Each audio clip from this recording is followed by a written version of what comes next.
कि चोल वंश कौन होता है, मुगल वंश कौन होता है। भारत तो लोकतांत्रिक देश है, तो लोकतांत्रिक परंपराओं में सेंगोल कैसे आएगी? जवाब एक सेकंड। जहां तक सेंगोल का प्रश्न है तो जयराम रमेश जी ने कहा है कि कोई ऐतिहासिक प्रमाण सरकार के पास नहीं है। सेंगोल की पंडित नेहरू की तस्वीर दिखाइए, पंडित नेहरू की तस्वीर दिखाइए पीछे, पंडित नेहरू की तस्वीर दिखाता हूं मैं पीछे। ऐतिहासिक प्रमाण इससे बड़ा कौन सा है कि पंडित नेहरू ने जो, ये क्या है, ये क्या है, हाथ में सिंगोल लिए पंडित नेहरू क्यों है? ये व्हाट्सएप ने बनाया होगा। ये पंडित नेहरू की तस्वीर देखिए आप इसको, ये तस्वीर दिखाकर ये सत्ता के हस्तांतरण की प्रक्रिया नहीं थी। सिंगोल अगर प्रतीकात्मक रूप से दिया गया है तो इसका आशय भारत के पास कोई रिकॉर्ड में नहीं है कि इस प्रकार से। अब अमीश मैं बोल लूं, अब मैं बोलिए। अब देखिए अमित शाह जी में नेहरू जी की आत्मा आ गई है।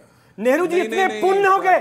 नेहरू जी ने क्या कहा था, संसद के भाषण में क्या कहा था, मुल्क बनाते वक्त क्या कहा था, उससे मतलब नहीं है। सिंगोल वो भी बताते हैं क्या उससे मतलब नहीं, तो लिखा पढ़ी दोनों बताते हैं। देखिए समस्या क्या है कि मोतीलाल जी इस संसद के उद्घाटन में आए थे, जवाहरलाल जी ने सिंगोल लिया था, मगर ये जो नया लाल पैदा हुआ है उनके वंश में, उसको नहीं समझ में आ रहा। तो मुझे लगता स्वर्ग से बैठ के कह रहे होंगे मोतीलाल जवाहरलाल, वो कहते होंगे अपने घर में उपजा ऐसा लाल कि लुटिया सारी डुबो दी है, ऐसा किया अब मैं तकनीकी बात करता हूं। उनको 40-50 देखिए इन्होंने कहा कि चोल वंश के बारे में, बिल्कुल हमारे देश की शिक्षा में यह स्थिति रही। अगर मैं किसी से पूछूं कि चोल वंश के 3 राजाओं का नाम बताओ तो शायद 10 में से 9 लोगों को नहीं पता होगा, मगर मुगल वंश के बताओ तो धड़ धड़ धड़ धड़ धड़ आदमी बता देता है। यह एक अंतर था। अब चोल क्या थे वो मैं बताने का प्रयास करता हूं।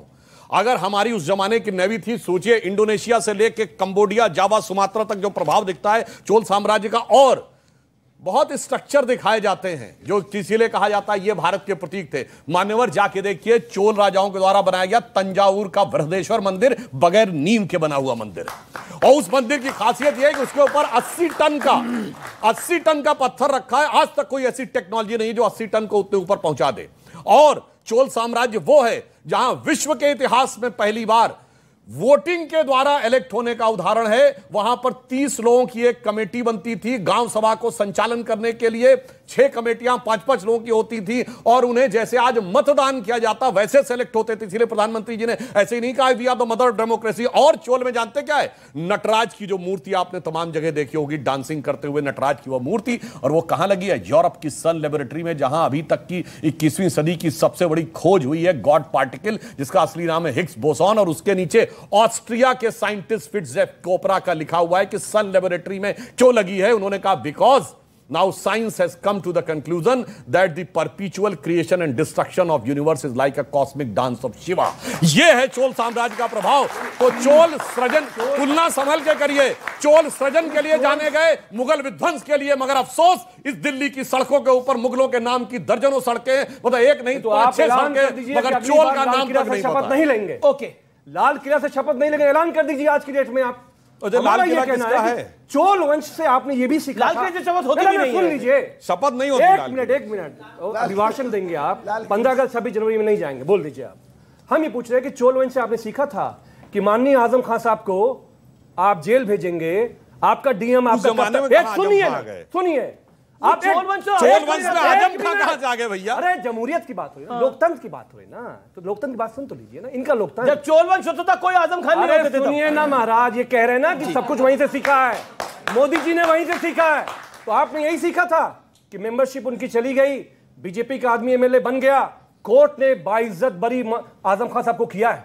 तो आपने पूरे देश में लोकतंत्र को संसद के जरिए, विधानसभा के जरिए का विरोध क्यों कर रहे हैं? क्योंकि आजम खान की सदस्यता, ये चोल वंश ने बताया था आपको। ये चोल वंश ने बताया था। आप सेंगोल का विरोध क्यों कर रहे हैं? सर मेरा सवाल सुनिए जरा। चिन्ह से आप अमीक जवाई फिर ऑडियंस के सवाल आ रहे हैं, तैयार रखिए आप लोग।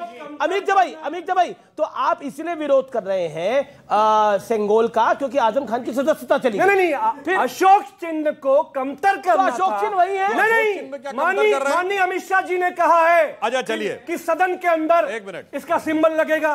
क्यों नहीं लगना चाहिए? अशोक चिन्ह में इनकी आस्था है, ये तो ये मानते हैं, ठीक है। जो हमारा राजकीय चिन्ह है अशोक चिन्ह, उसमें आस्था के 2 पहलू बताता हूं। पहला तो वो संसद के ऊपर लगा है, ये सब कोर्ट गए थे कि उसके शेर ज्यादा आक्रामक दिख रहे हैं, गुर्राते क्योंकि इनको शेर बिल्ली जैसे चाहिए थे, भीगी बिल्ली जैसे। अब असली के शेर बनने लगे और लगा संसद का नेता शेर हो गया है, तो समस्या। अब दूसरी बात, उस अशोक के चिन्ह के नीचे क्या लिखा है? सत्यमेव जयते। सत्यमेव जयते कहां से आया? मुंडकोपनिषद से। मुंडकोपनिषद में आस्था है। कमजोर प्रधानमंत्री नहीं पैदा हुआ जो चीन के आक्रमण से डर गया, अब भाग गए। चीन भारत के गांव के नाम बदल रहा है। कैसा शेर है आपका? बता रहा हूं, सुनिए। इस समय चीन की औकात सिर्फ इतनी रह गई कि नाम बदल रहा है। इनके जमाने में नक्शा बदल दिया, चीन ने नक्शा बदल दिया, अक्सर चीन चला गया था। वक्त हो चला एक अंतराल का, लेकिन ब्रेक के बाद देश की सबसे प्रतिष्ठित चर्चा आर पार में वापस लौटेंगे। इस चर्चा में आप देखते रहिए आर पार न्यूज 18 इंडिया पर, क्योंकि ब्रेक के बाद इस देश के युवा की आवाज और बुलंद होगी।